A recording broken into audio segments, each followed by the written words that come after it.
feel important with this chair.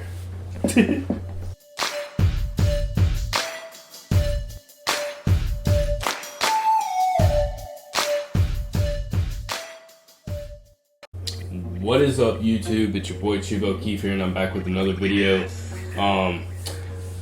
So to this video, I took a little bit of different approach. My vision, obviously, like I said, this is just a hobby. Okay, I just do this for fun in my spare time when I do have time. But I've been wanting to kind of bridge out a little bit, and I don't want to be the only one on this show. I told you guys a little bit that I wanted to expand just maybe a little bit, and I want to get some other folks on the show. I want to get some friends talking about their teams and some news about their teams. I got friends that are fans of the Georgia Bulldogs, Gators, Seminoles, whatever. Georgia Southern Eagles, that's one that we'll probably talk about sometime in the future. Yeah, so one for the Dirty Boys. This, whatever channel, whatever type of channel, you may find this in the entertainment or vlog side, I don't know. But the debut of Chris, my cousin, in fact, he is not a fan of the Miami Dolphins. He is a Bengals fan, but we do have the U in common. Not going to be all on the Dolphins, but we will cover some of the Dolphins, some of the Bengals, and some college football stuff. But hope you guys enjoy it. Stay tuned and just check it out. All right, I'll see you guys in a minute. All right. So, all right. For you guys that do not know, this is Chris. He is actually one of the Dirty Boys, if that makes any sense. Okay. So I've been wanting to get you on for a while, dude. But first off, what's going on, man? Just kicking COVID's ass, man. Hey, I like it, dude. I like it. All right, so I don't want to just talk about the Dolphins because I know you're a Bengals fan, yeah. But I gotta start off by talking with some Dolphins news. All right, so I'm gonna give you, and you already probably know like what's going on. So obviously you've heard the news that the Dolphins made a trade with the Tennessee Titans for Isaiah Wilson. Yeah, all right. Swapping round picks. Yeah, so basically Isaiah Wilson was the 29th overall pick in last year's draft, and basically had a bunch of off the field issues. He kind of had a couple run-ins with the wall, a DUI. Apparently, he tried to jump off the balcony at a party or something. Second story balcony. Yeah, and basically he only played like a total of like 4 snaps for Tennessee, and basically just been a waste of space. So the Dolphins traded a 2021 7th round pick in exchange for Isaiah Wilson and a 2022 7th round pick. So in essence, they pretty much just gave us Isaiah Wilson. Yeah. So first of all, what are your thoughts on that? I mean, it's not really a big loss for them if he doesn't work out. Just swapping 7th round picks for a former 1st round pick, right? You know, and I have some thoughts on that. On top of the news with them being interested in Kenny Golladay and what that means as far as what they're going to do in the draft, or, you know, it seems to me that when you're interested in a veteran wide receiver that's going to cost you some money, and you're bringing in a tackle, which is another position you could fill at 3rd spot, along with the news of being interested in Aaron Jones, it seems like to me that they're willing to fill some of these spots that they could have filled at number 3 to acquire some veteran talent to put around a Deshaun Watson and be able to use those draft picks right at the trade bait in order to bring Deshaun in and not worry about, you know, filling some holes on the roster with those picks. I got you. So, I know you don't like to hear that, but all right, bro. So check this out. So, like, if the Dolphins, obviously, 2 is another subject, but first thing I thought of before I actually dove deep into like some of these prospects was obviously we were going to try to maybe build up the offensive line, right? So Penei Sewell, the tackle from Oregon, he is going to the Bengals. Now you would think, right? Because like if the Dolphins were actually eyeballing him at the number 3 spot, and now they just picked up this offensive tackle, on top of the fact that we have we drafted a tackle last year in the first round, right? And then we added Robert Hunt, who is like a tackle / guard. Yeah, they're probably going to move him inside the guard. All right. So the funny thing is, Flores apparently like went to the same high school or something as Wilson in like Brooklyn or something. I read also that there's another like offensive assistant on the Dolphin staff that was actually his coach while he was at that high school. Right. So,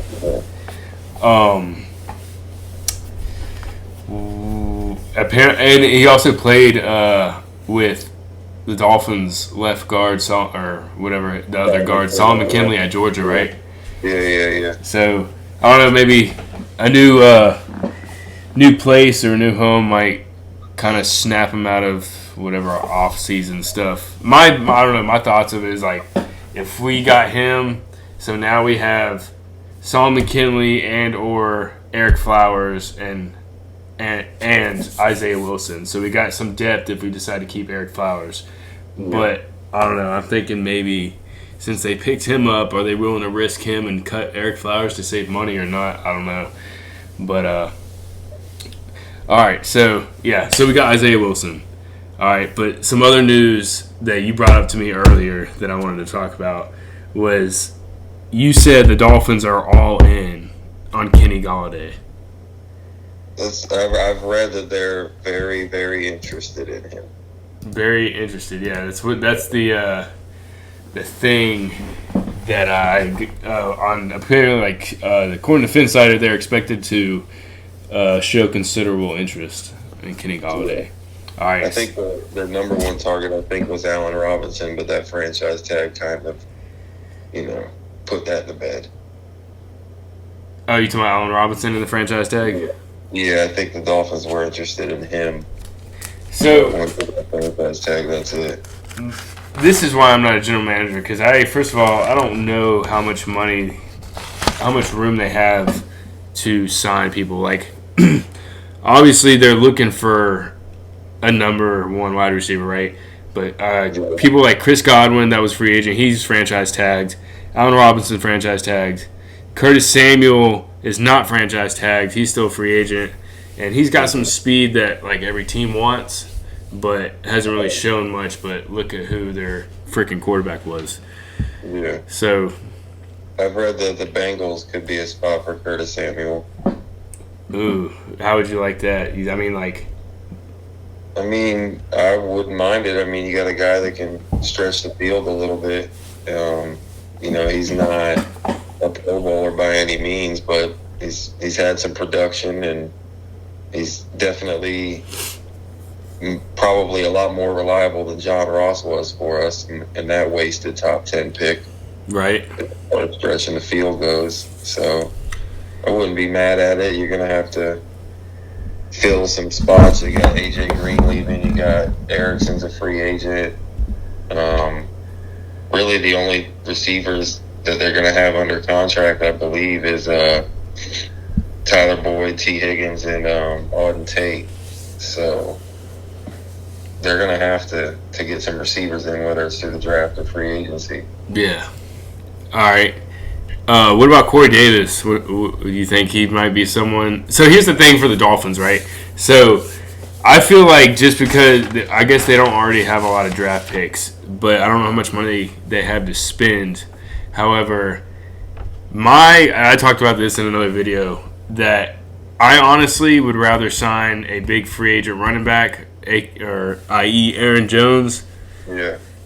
And if they still had enough money to buy low, like a pretty good talent like Curtis Samuel or maybe even Corey Davis, I would be more intrigued by that idea rather than going out and spending a whole lot of money. Not that it would be too much. So I was looking at how much Kenny Golladay would be costing. It would probably cost him around, or cost the Dolphins around like 16 to 17 million a year. Yeah. But what do you think of Kenny Golladay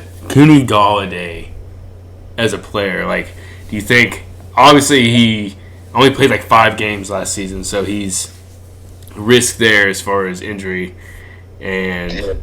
but he has shown that, and he's played with the Lions, like a freaking dumpster fire franchise, and a good quarterback. Right. So he was a 3rd round pick in 2017.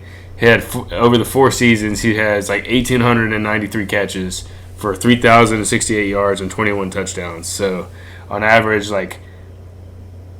Not on average. And he only, like I said, he only played 5 games last year where he caught 20 passes for 338 yards and 2 touchdowns. So just last year in 5 games, he averaged 4 catches for 80 yards a game. Yeah. Which is, for a number 1 wide receiver, those are the stats you would pretty much expect. Yeah. Okay. And another dude that I was thinking that the Dolphins might be looking at was Juju Smith. Like, who would you, as a Bengals fan, like, who would you, if you were in the market for a receiver, who would you rather have, Juju or Golladay? I mean, being a Bengals fan, I was going to say, you're going to be biased with the Bengals and be like... I'm pretty biased when it comes to the Steelers. That hatred runs really deep through my veins. So I would not like Juju on my team at all. But he might want to, play extra hard, bro, because that bad blood was the Pittsburgh. Well, here's my take on it. Not that he has any bad blood, but... Bias aside, I never thought Juju was a number 1. I think he's a great number 2. That's what I was reading that too, that he's like a reliable over-the-middle, like, receiver, like, middle-of-the-field catcher. Yeah, I didn't think he was going to do as well as some people thought he did as a number 1. He did good. I really enjoyed Von Bell taking his soul last year. But I don't look at him as a number 1 receiver. Yeah, well, he was, number 1 receiver this year, right? Yeah, you could say, I mean... But they also had rookie Chase Claypool. Come on, yeah. And Deontay Johnson. Right. And who was the other guy that came out of nowhere? I can't remember off the top of my head. They're all the same to me. They're all just Steelers.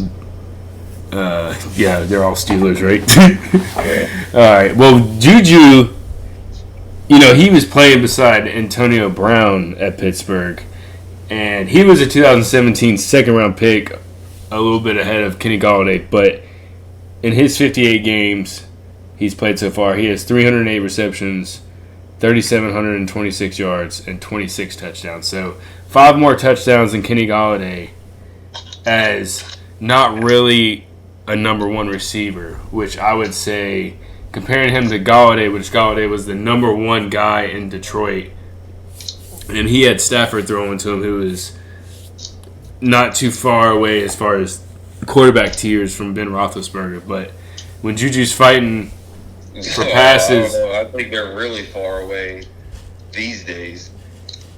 You think so? Yeah, I think Ben is washed.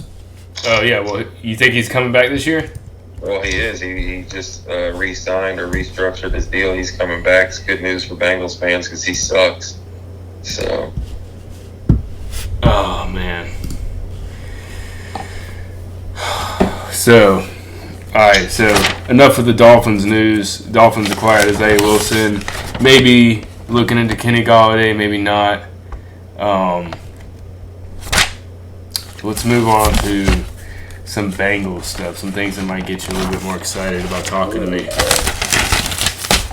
And then we'll get to that picture behind you in a little bit.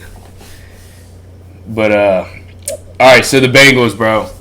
Tell me as a Bengals fan, you should be diving deep as I am as a Dolphins fan on what to expect in the free agency, what to expect in the draft, what to expect this season, and what's going on. Just give me your insight, your personal insight. Well, I was hoping for some news today to get my NFL season started. You got William Jackson and Carl Lawson both hitting free agency, both very productive players that we drafted and developed, and neither one of them get franchise tag today, which don't really know how I feel about it yet. I like both of them. I wish both of them can stay. The not franchising tagging both of them leaves a little bit more cap room and a little bit more freedom to do some things in the offseason.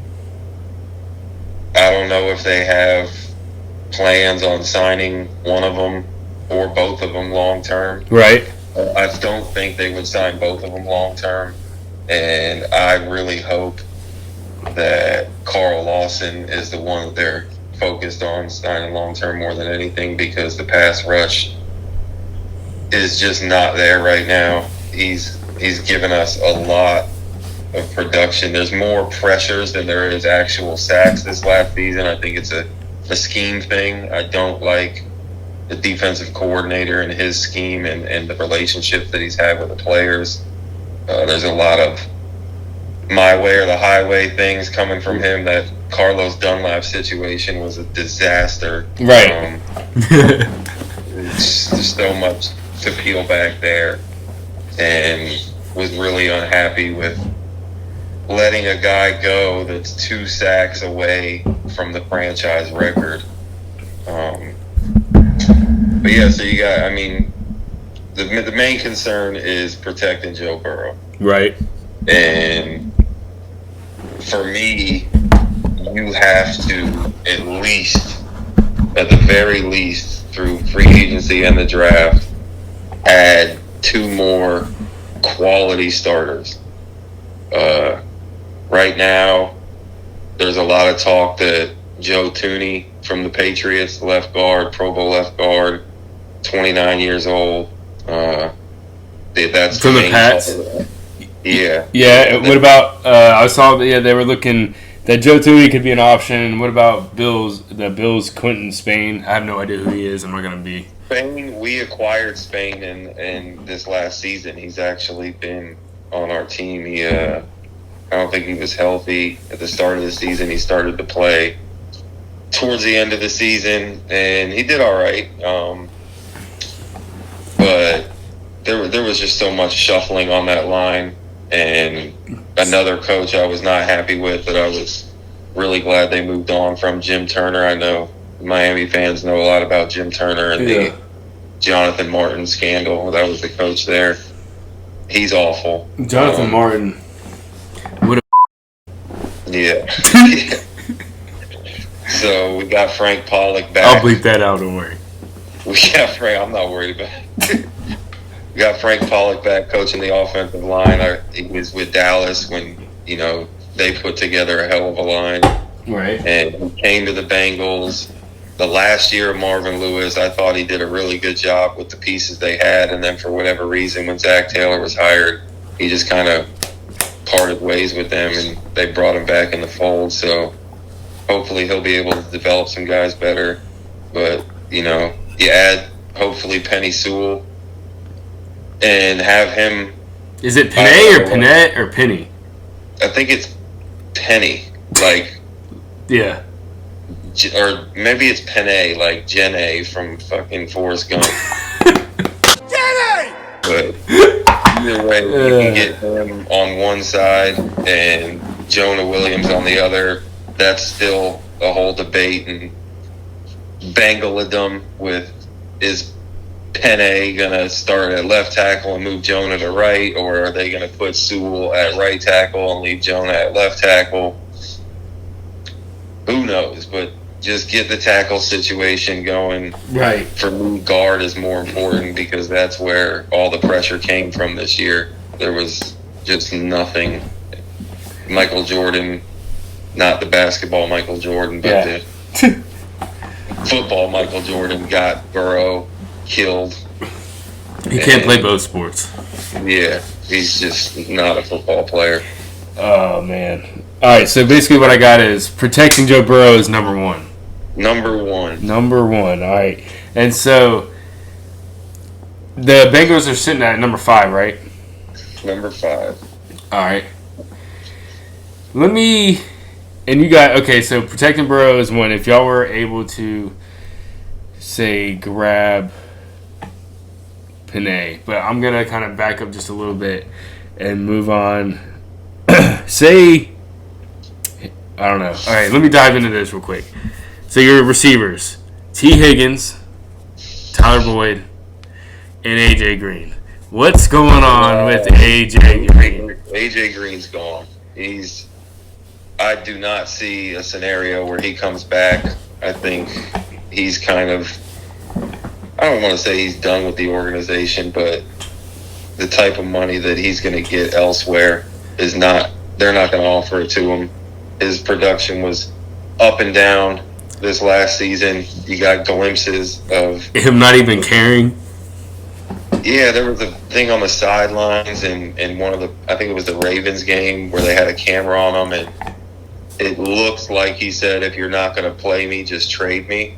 Right, yeah. You know, and it broke my heart. I love AJ, but yeah, that's like me seeing like Jarvis Landry, like, right, with the bad blood with the Dolphins. Not that he had bad blood with like the city or nothing, but obviously I'll just leave it with Gase. Gase was just, he ruined half of our people. Half the league. Right. So, do you think AJ, wherever he goes, do you think he was ever like a locker room cancer, or do you think he just kind of kept to himself? No, not. He's the furthest thing from a locker room cancer. The dude is the consummate pro. You know, doesn't talk much, not the diva type. Shows up to work, practices hard. Right, when he's healthy. Yeah. And that's the thing is, like, he was injured, like, was it last season or 2 seasons ago, where the whole season. Yeah, he missed about a season and a half altogether. Where, talking fantasy, dude, like, he was going, you know, first round. And, you know, I say fantasy, but fantasy relates to, like, real life football as far as the skill positions. So, and then he was, like, no, like, people forgot about him. I don't know. I didn't. I know you didn't. I was really thinking he was going to have a resurgence this year with Joe Burrow. That connection was just not there for whatever reason. I don't know if it's no off season. I don't know if AJ really loved Andy. And did you really love Andy? I mean, who could really love Andy? To be honest with you, he looks like the problem child that just grew up, and he looks like my friend Steven. I swear to God, like in the face. He looks just like my boy. Okay, keep going. Yeah, I honestly, I did love Andy. I was dying on that hill. The red rifle. It got to a point where I had to come to terms with he was just not the guy. But, you know, Andy won us a lot of games, man. He's kind of like a Tannehill for me. Yeah, I had a big argument with a friend of mine that's a Bengals fan and closet Dolphins fan. But their careers took opposite paths. Tannehill did well in Tennessee, and Dalton just kind of solidified his future as a backup. Yeah. I think Dalton was me personally, I feel like that was a leverage move for Jerry Jones, you know, in case something happened to Dak, and you know, they had weapons out there, and it could have been a situation where if Dak gets hurt like he did, Andy comes in and wins them some game, and God forbid Andy wins a playoff game, you know, Dak loses all his leverage there because you know, Jerry can say, hey, we won some games with this fucking guy. Right. Why do we need to pay you $40 million? But that's not what happened. Exactly. Andy did Andy things. Oh my goodness. All right. So going back to the draft with the Dolphins, well, I don't even know why I'm thinking like this. It's not like they traded their first round or anything, so they're still at the number 3 spot. And if I'm the Dolphins, yes, I could trade back and still potentially grab the dude that I want, Jamar Chase. Okay. But with the Bengals at 5, what if the Dolphins, and this is just hypothetical, what if the Dolphins were like, we'll give you the number 3 spot, we want your number 5 spot, and we want AJ Green. Bruh. Well, they can't trade AJ Green. He's a free agent. Well, that's coming out of my video. And the other thing is the Bengals do not trade up. They just don't. Even with Marvin Lewis? No, they don't. They will trade back, but they will not trade up. All right. So, say Sewell is gone. Say the Dolphins just blow whatever hopes I have of getting Chase and decide to pick up Sewell, or say they even trade back with someone else and Sewell's gone. Okay. Yeah. So now you're stuck with Jonah Williams. The next tackles that I can think off the top of my head that are probably not top 10. Maybe Rashawn Slater might be top 10. Rashawn Slater, yeah, that's another guy. Some people actually have him rated higher, equal. You know, the Daniel Jeremiah has Slater as more ready right now. Right. He's got tremendous tape against Chase Young, and Penny Sewell has not really played any quality pass rushers in the Pac-12. He also didn't play last year. Yeah, right. But I mean, Slater, they say, is versatile. He can play every position on the line. They got a knock on him with his shorter arms, which is not ideal for a tackle. He just doesn't have the ceiling that Sewell has, and I don't think that anybody is taking Slater 5th overall. Yeah, I don't think he goes that high. Okay. If Sewell's not there, the pick is either Jamar Chase or, as much as this tastes bad coming out of my mouth because he's a Florida Gator, Kyle Pitts. Yeah. I have him, so I have written down, if Sewell's gone, Chase, Kyle Pitts, or even Devontae Smith. Yeah. Now, I don't think the Bengals are going to look at Devontae. I don't know why. I love Devontae, but I think, you know, we got Chase, who already has some chemistry with Burrow, and the Bengals historically love wide receivers that were very productive in college at a young age. AJ Green, Tyler Boyd, John Ross. But they love production from young wide receivers early on in college. Yeah, so for me, if the first 5 picks stay where they are, I have Sewell going to the Bengals. But I'm pretty sure you're going to see some trade-ups, trade-backs within the first 5 picks. But, okay, we already kind of touched on the offensive guard. Maybe you guys pick one up in free agency, like you said, Joe Thuney maybe. Yeah. Thuney. And the other needs that I got the Bengals, of course, we said the O-line with tackle, secondary, and the cornerbacks specifically. They need a pass rusher, but they did say, you did mention that they franchised Carl Lawson, right? No, they didn't. That was kind of a shock, kind of not a shock. They didn't? No, they didn't. They didn't use the franchise tag on William Jackson or Carl Lawson, 2 guys that, you know, are both now hitting free agency. Don't know what the hell the plan is. I'd love to sit here and say I trust the Bengals plan and trust the process and that whole thing, but what the hell have they ever given me to trust? So you really liked Carl Lawson? I did. He had a tremendous rookie season. I thought we had the steal of the draft after his rookie season. He came up out of nowhere and kind of tailed off that second season. I think he was battling an injury, and he had tremendous production last year. Not typically the size they like in defensive end. They like the taller 6'7" guys. He's a little bit shorter, right? But I mean, I don't have the numbers in front of me, but as far as pressure on the quarterback, I think it was only Shaq Barrett and TJ Watt that had more pressures than him this season. The stack numbers weren't there. He wasn't finishing as much as you'd like him to, but I mean, didn't you have him on your fantasy team? No, I didn't. I tend to. I think he was, like, coming to remember, I think he was honestly one of, like, the top edge rushers. Or the one thing in our fantasy league with the deep players, the first year, I think I took Von Miller that first year, and I realized quickly that those types of guys are boom or bust week to week. Right. And I started going more on the interior with the guys that are going to give me, 5, 6, 7 tackles a game. Yeah. All right.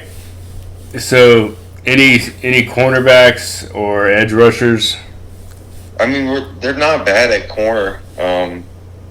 Even if they let William Jackson go, they signed Trey Waynes last year. He didn't play at all because he had the torn pec, but they signed him to a contract, and he's a decent corner. You got Darius Phillips that's been coming on. They're gonna have to sign another slot corner. McKenzie hit free agency, I think, and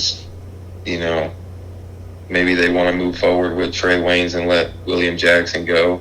But on defense, if they're going to draft any defense, it's edge rusher, and maybe some depth in the interior, because now Geno Atkins, another Bengal that I've fallen in love with over the years. Because he's been there forever, bro. And he's just been one of the best defensive tackles in the league. Probably was the best defensive tackle in the league until Aaron Donald dropped out of space. But, I mean, I've heard some talks that they might bring him back if he's willing to take a little bit less money. I read a report today that Mike Zimmer, his old defensive coordinator in Cincinnati, might be trying to make a trade for him in Minnesota, which I don't know Geno's contract situation off the top of my head, but I could have sworn he was a free agent too, so I don't know how they're going to pull a trade off. But they're going to need a little bit of depth in the interior, but I mean, pass rush, especially if Carl Lawson leaves, the only thing you got is Sam Hubbard, who is a nice player, but he's not going to, make a Pro Bowl, or you'd be lucky to get 10 sacks out of him. That'd be a tremendous year. Right. But, yeah, edge rusher, the defensive line, the only thing they really got right now, other than Carl Lawson, is DJ Reader, the free agent that they signed last year to a big contract, and got hurt halfway through the season. All right. What are your have you seen the leaked photos of the new jerseys? Yeah, I did. The first one's the leaked terrible picture. Looked like somebody took it off my Mickey Mouse phone.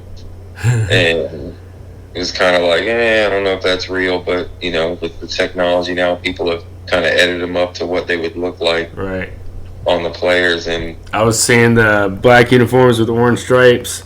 Yeah, I kind of like them. They're classic. They're simple. Me personally, I think we have the best, with the stripes, whether they're on the jerseys or the helmet. That helmet pretty much what made me a Bengals fan as a kid. Yeah, it was cool back in the day. Oh, yeah. Man. All right. Let's see what else we got here. All right.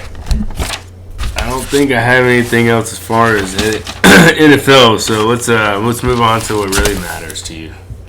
The U, baby. All right. So first of all, where'd you get that banner? got a buddy that works at a BMW dealership, and they had it for some promotion, and snagged it out of him. Nice, dude. You sound like Vinny, bro. He was stealing stadium seats from like the old Dolphin Stadium. Dude had like some how did he get that seat? useless. Like I think they were giving them away, but he had like some useless things that like. I remember I was leaving the stadium with him one day, and they had like a bucket of like just old, like the old logo, like T-shirts and stuff. And I think I grabbed a few of them. But all right, so I might be ahead of you on this. I doubt it. But so they landed former Tennessee commit Cody Brown. Cody Brown. What have you seen anything on him? I haven't watched any of his highlights, but apparently it's a 4-star recruit. Yeah, 4-star blue chip. That now leaves us with 5 blue chip running backs, which we haven't seen that since 2001 with McGahee, Gordis, Poor, Peyton, Davenport. It's a running back room that you love to see. So yeah, you were telling me that who is the running back that you're like is going to be a baller? Don Chaney. Don Chaney Jr. Okay. All right. And what were they ranked at the end of the season? Oh fuck, man! I don't even know that they should have been ranked after that North Carolina game. They may have finished in the top 20. I think they were like 19, something around there. 19, 20. But that North Carolina game took 10 years off my life. Oh, I know. That's the Hurricanes, bro. That's what they've been the last. I don't know. As long as I've been watching them, they be winning games, and all of a sudden they lose bad to someone they probably shouldn't have. That first year with Rick, you get Notre Dame prime time.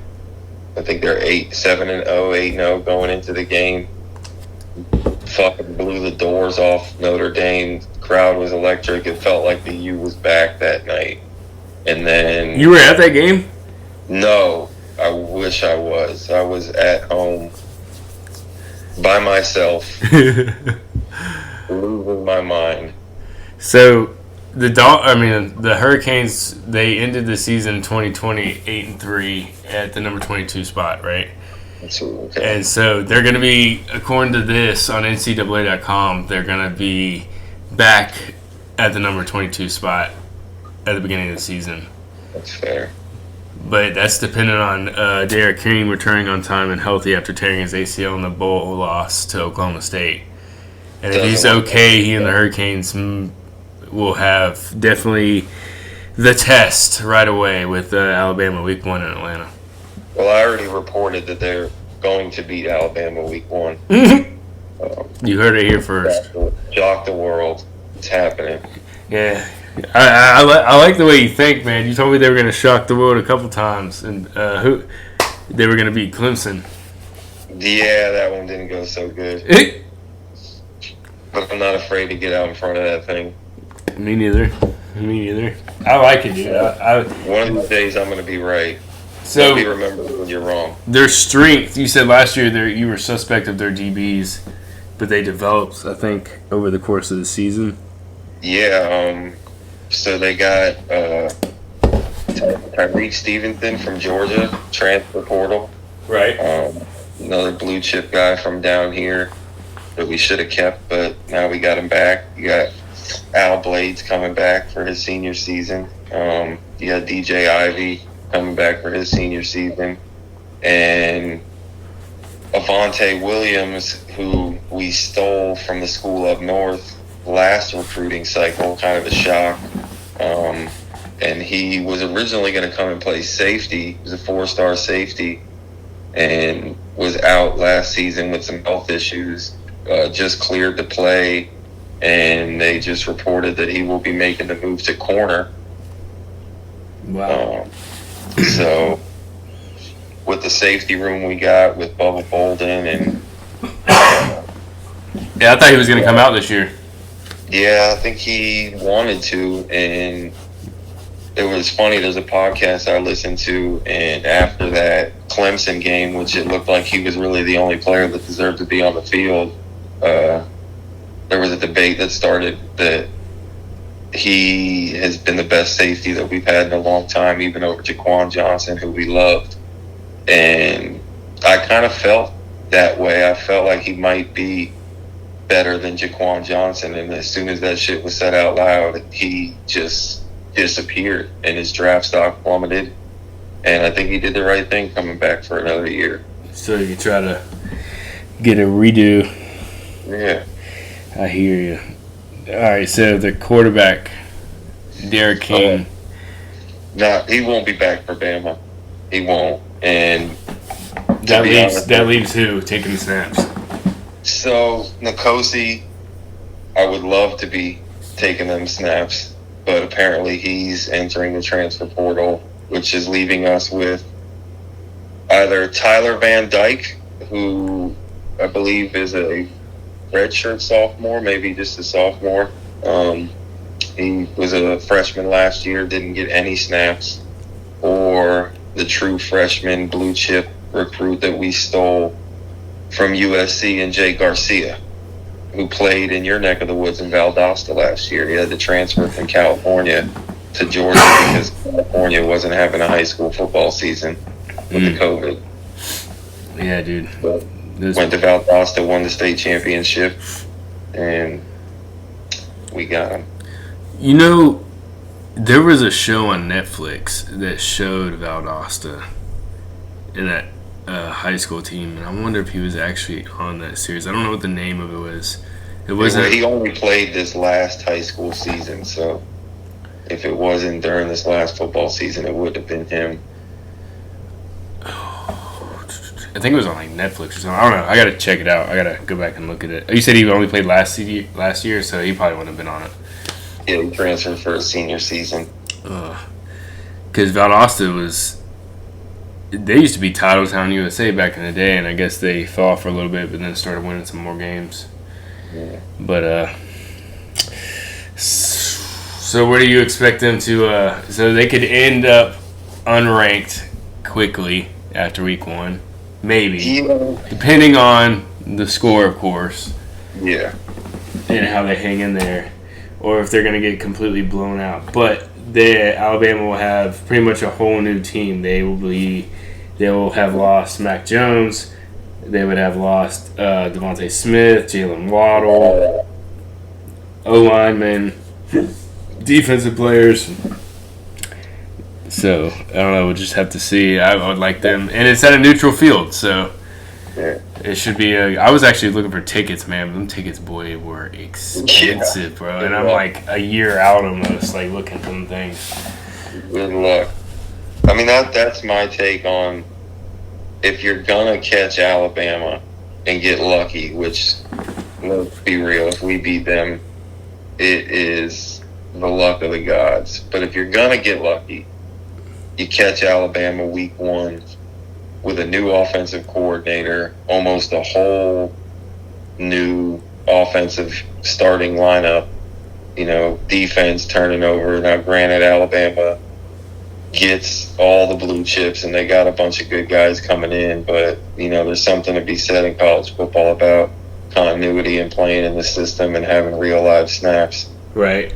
So I'm hoping that with us returning some players and having some guys that have been in the system and them having a whole new system to learn with a bunch of new guys, that maybe, just maybe, we catch them off guard and shock the world. Definitely be headline news for sure.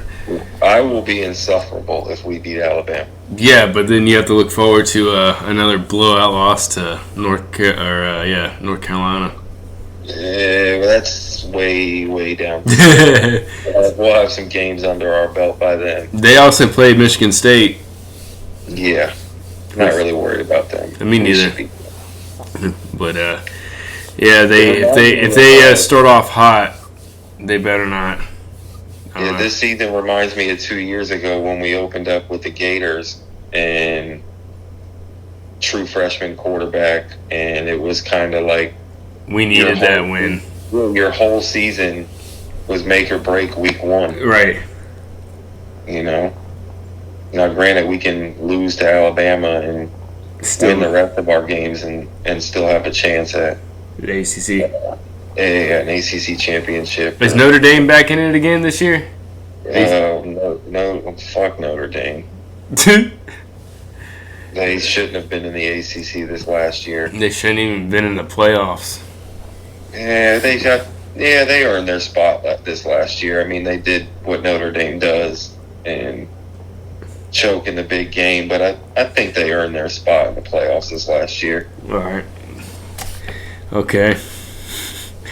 Well, man, I don't know if I have anything else. There's obviously some more stuff that's going to come out. We'll have to get you back on here for sure. Yeah, absolutely. But I appreciate you dropping in and giving me your insight and such. Thanks for having me in my debut. Of One for the Dirty Boys with one of the Dirty Boys. Yeah. I got you, bro. I'm coming for that title again, too. Oh, that's you. You won it this year, yeah? No, I've won the first 2 years. That's right. I have tailed. I wanted to give everybody else a chance to win, but now that you're creating that sick-ass trophy, I'm going to need to get it. Yeah, no, well, the trophy's for me, bro. The plaques. The plaques. Okay. I got to get the plaques.